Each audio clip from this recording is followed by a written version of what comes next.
ndoto kwa mikono ya matumaini, nikapanda maua nikiamini atatoa harufu ya milele. Lakini upepo wa maisha ulivunja matawi ya furaha, nikasalia nikikumbatia kivuli cha kumbukumbu. Kila usiku moyo wangu waandika barua kwa jina lako, lakini alfajiri huzifuta kwa machozi yasiyo na sauti. Mapenzi si maumivu, ila kuondoka kwako kuliyafanya maumivu yaonekane kama jina langu.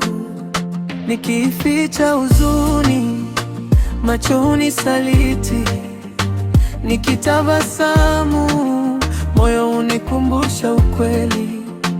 Kila hatua mbele, kumbukumbu hunivuta nyuma, kana kwamba maisha yamegoma kunisamehe.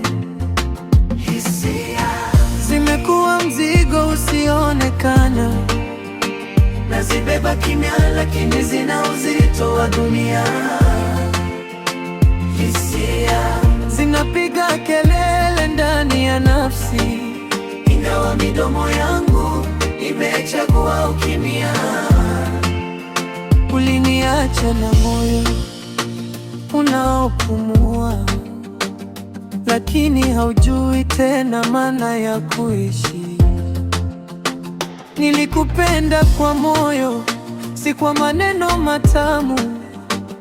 Ndio maana kuondoka kwako kuliniacha bila sauti. Wanasema muda uponya kila jeraha, lakini kuna majeraha yanajifunza kuishi ndani ya mtu. Leo najiuliza, kosa langu lilikuwa nini mpaka upendo wetu kageuka simulizi la majonzi? Nilikuwa nyumba yako ya amani, lakini ulichagua safari isiyokuwa na kurudi. Kama machozi yangekuwa lugha, dunia nzima ingejua nilivyokupenda. Kama ukimya ungekuwa wimbo, kila nota lingeimba jina lako.